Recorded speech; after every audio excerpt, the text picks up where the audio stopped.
Hello दोस्तों, खुद का घर होना एक सबका अपना एक सबसे बड़ा सपना होता है। सब चाहते हैं उनका खुद का अपने नाम का घर हो और वो उसके लिए जी जान अपनी पूरा जीवन लगा देते हैं कि एक अपने नाम पे घर ले सकें।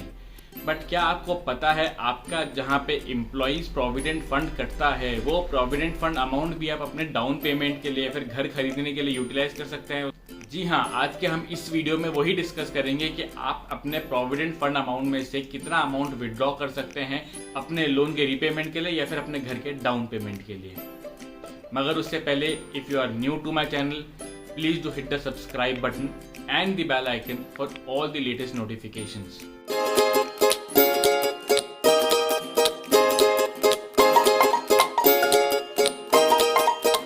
आइए दोस्तों, सबसे पहले अपन स्टार्ट करते हैं, ये समझते हैं कि एक्चुअल में सबसे पहले मैं कितना अमाउंट विड्रॉ कर सकता हूं। Amount standing in your PF balance can be withdrawn up to 90% of the closing balance. यानी कि अगर एग्जांपल के तौर से बोलें, अगर आपकी ईपीएफ अकाउंट के अंदर 10 लाख रुपीस का बैलेंस अवेलेबल है तो up to 9 lakh rupees of amount you can withdraw for housing loan and housing down payment purposes. ये तो हो गई कितना। अब देखते हैं कौन कर सकता है। ईपीएफ लॉ सेज अगर आपको 5 साल हो चुके हैं सर्विस करते हुए तो आप अमाउंट विड्रॉ कर सकते हो। ईपीएफ लॉ एक चीज और बोलता है, at the time of raising request for down payment of house आपके अकाउंट के अंदर मिनिमम 20,000 रुपीज का बैलेंस होना चाहिए। अगर आप जॉइंट लोन ले रहे हैं तो आप उसको अगर रीपे करना चाहते हैं तो आप मान लीजिए आप और आपके फादर या आप और आपके स्पाउस के साथ अगर आपने लोन लिया है तो दोनों के अकाउंट में मिलाकर एटलीस्ट 20,000 रुपीज होने चाहिए for raising a withdrawal request.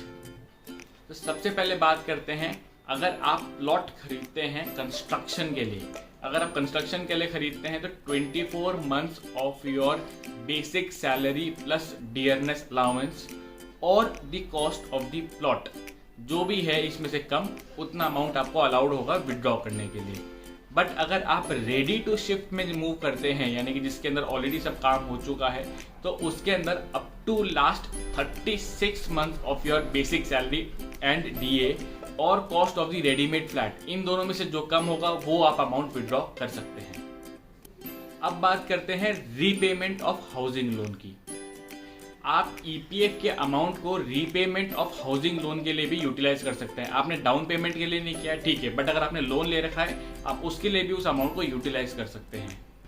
But उसके अंदर एक चीज बहुत नेसेसरी होती है कि वो जो आपने लोन लिया है it should have been availed either from state government, registered cooperative society, state housing board, nationalised banks, public financial institutions, municipal corporation और a body similar to the Delhi development authority.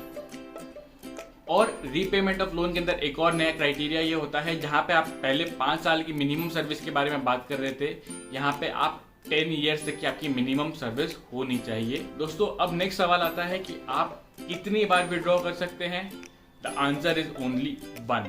आप सिर्फ एक बार विड्रॉल रिक्वेस्ट रेज कर सकते हैं।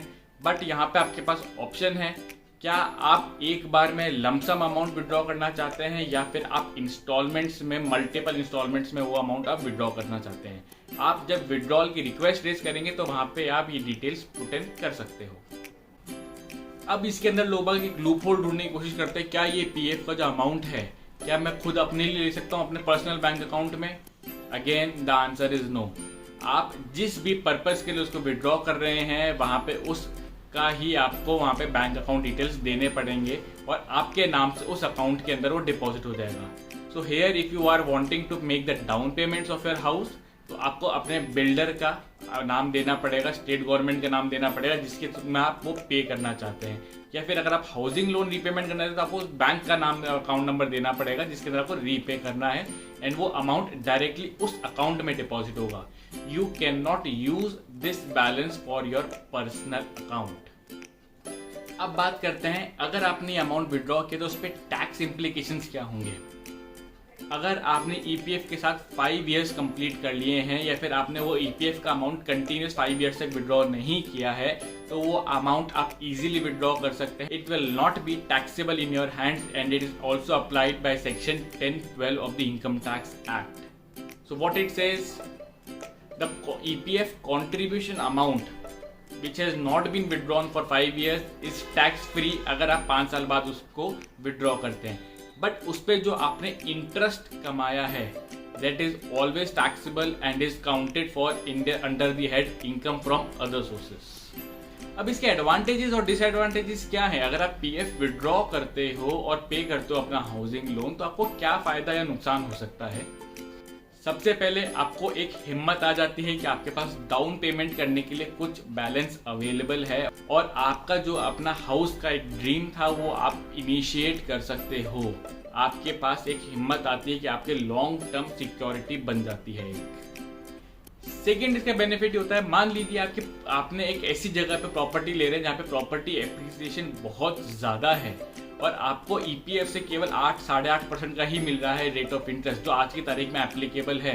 अगर वहाँ पे आपको 10% इंक्रीमेंट मिल रही है उस वैल्यू की हर साल की, या 15% मिल रही है, तो इट इज़ ऑलवेज बेनिफिशियल कि आप पैसा आपने वहाँ जो रख रखा है उसको यहाँ निकालिए और एक हायर रिटर्न गिविंग पोर्टफोलियो में इन्वेस्ट करें। अगर आप यहाँ पे घर में इन्वेस्ट करेंगे तो आपको ज़्यादा उसका रिटर्न मिलेगा।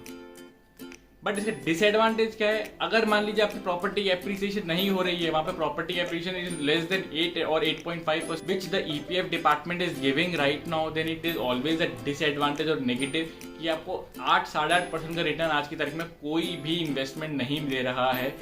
सो इट इज़ बेटर कि आप अपना जो इन्वेस्टमेंट है वो ईपीएफ में रखें और जो आपका यहाँ पर जो रीपेमेंट के लिए या फिर डाउन पेमेंट के लिए आपको बैलेंस चाहिए वो दूसरे अदर सोर्सेज के साथ मैनेज करें। सो गाइज, अब आपको समझ में आया होगा कि पीएफ का अमाउंट से भी आप अपना होम लोन का रीपेमेंट या फिर डाउन पेमेंट्स कर सकते हैं for houses, but it is always advisable to check कि आपके लिए क्या बेटर है, आपको कहाँ पे ज्यादा रिटर्न मिल रहा है, and then only take the next step. That's all from my end. Again, if you are new to my channel, please do not forget to press the subscribe button, and if you like the content of my video, do not forget to like, share and comment on my video and let me know your thoughts. Thanks a lot.